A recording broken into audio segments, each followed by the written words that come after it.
శ్రీ వెంకటేశ్వర క్రియేషన్స్లో దిల్ రాజు సినిమాలు తీస్తూ ఉంటారు కదా. అసలు దిల్ రాజు ఎందుకు వచ్చారు, శ్రీముఖి ఏంటి, రాహుల్ గాంధీ ఏంటి అనుకుంటున్నారో చెప్తా.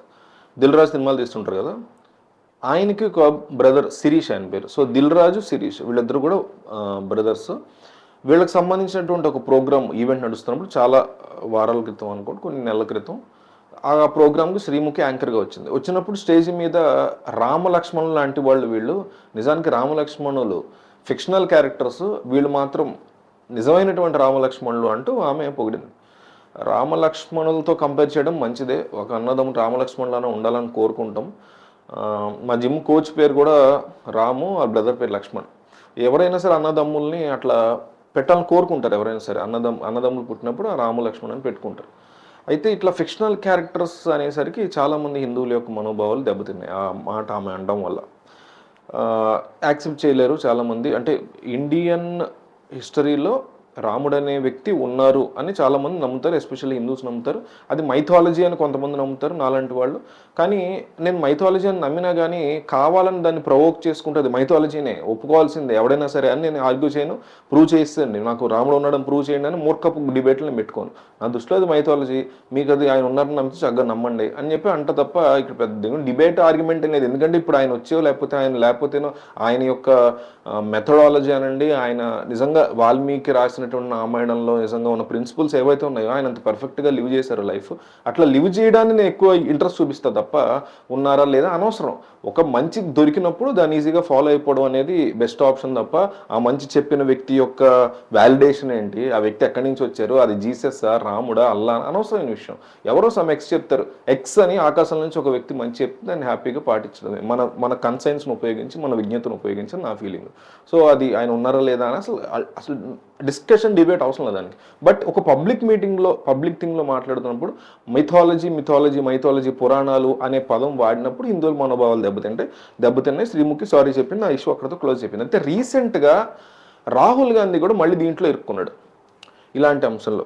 అంటే మైథలాజికల్ క్యారెక్టర్స్ అంటూ రాముడు గురించి తీసుకొచ్చేటువంటి ప్రయత్నం చేశాడు. అంటే సృష్టించబడ్డ క్యారెక్టర్లతో, ఫిక్షనల్ క్యారెక్టర్స్తో నరేంద్ర మోడీ ఈ రకమైన డ్రామా ఆడుతున్నారని, విద్వేషాలు రెచ్చగొడుతున్నారని నిజమే కావచ్చు. కానీ రాముడి పేరు చెప్పి విద్వేషాలు రెచ్చగొడుతోంది బీజేపీ అనడానికి, రాముడు లాంటి ఒక ఊహాజనితమైనటువంటి క్యారెక్టర్ను ఉపయోగించుకుని బీజేపీ రెచ్చగొడుతోంది అన్నప్పుడు బీజేపీ రెచ్చగొడుతుంది అన్నది వెళ్ళిపోయింది. ఫిక్షనల్ క్యారెక్టర్ అన్నాడు కదా, అది పట్టుకున్నారు ఇప్పుడు. సరే అది పట్టుకుని ఇక రాహుల్ గాంధీని తిట్టినోడు ఆవిడ దేశంలో అందరూ తిడతారు.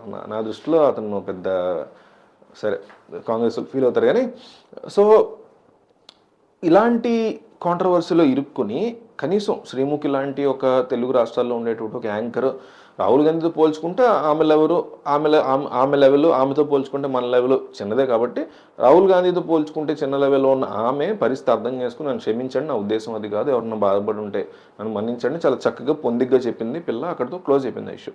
రాహుల్ గాంధీ లాంటి ఒక నేషనల్ లీడర్, నెక్స్ట్ పిఎం క్యాండిడేట్గా, at least opposition leader next PM క్యాండిడేట్గా ట్రై చేస్తున్నటువంటి వ్యక్తి, గతంలో కూడా ట్రై చేసి అనేకసార్లు చిన్నప్పటి ట్రై చేస్తున్న వ్యక్తి అట్లా మాట్లాడేసి దాన్ని వెనక్కి తీసుకుంటున్నాను అనుకోకుండా వచ్చిందనో, లేకపోతే కాదు నాకు గౌరవం అయితే ఉంది బట్ స్టిల్ నేను మైథలాజికల్ క్యారెక్టర్గా నేను నమ్ముతాను అంటే కొంచెం బాగుంటుంది.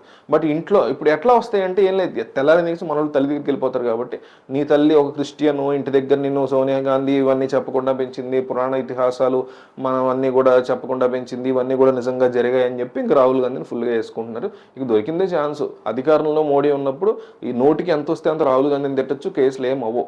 రాహుల్ గాంధీ, సోనియా, మన్మోహన్ సింగ్ ఇలాంటి వాళ్ళు ఉన్నప్పుడు మోడీని, ఆ బ్యాచ్ని ఎన్ని బూత్లని తిట్టచ్చు, కేసులు ఏం అవ్వవు. జగన్మోహన్ రెడ్డి అధికారంలో ఉన్నప్పుడు చంద్రబాబుని పచ్చిబూతులు తిట్టచ్చు, పవన్ కళ్యాణ్ పెళ్ళని తిట్టచ్చు, ఏం కేసులు అవ్వవు. చంద్రబాబు, పవన్ కళ్యాణ్ ఉన్నప్పుడు జగన్ని ఆ లావణ్య ఇష్టం తిట్టచ్చు, పచ్చిబూతులు, కేసులు ఏం అవ్వవు. మొన్న ఏదో ఒక్క రోడ్డు అయింది తప్ప 99% ఏం అవ్వవు అనేకసార్లు ప్రూవ్ అయింది. సో ఇక రాహుల్ గాంధీ ఈ పాయింట్లో దొరికాడు. ఇక పహల్గాము, అటాక్స్, వార్, ఈ కథ, ఈ కమ్మమిష్ అన్ని పక్కెళ్ళిపోయినాయి. ఇప్పుడు రాహుల్ గాంధీ రాముడిని కించపరిచాడు. కించపరసలా మైథాలజీ అన్నాడు, అంటే ఊహాజనిత క్యారెక్టర్ అన్నాడు. ఊహ కాదురా ఎదవా, మాకు ఆల్రెడీ ఉంది మా హిస్టరీ అని చెప్పి ప్రూఫ్ తీసుకొచ్చి చూపిస్తే సరిపోద్ది. సరే ప్రూఫ్స్ అడిగితే కోపం వస్తుంది. ఎనివే దీనివల్ల రాహుల్ గాంధీ మీద సీరియస్ ఎలిగేషన్స్, ఆయన మీద సీరియస్ తిట్లు వర్షం అయితే కురుస్తోంది. దీని గురించి మీ అభిప్రాయం కామెంట్ చేయండి.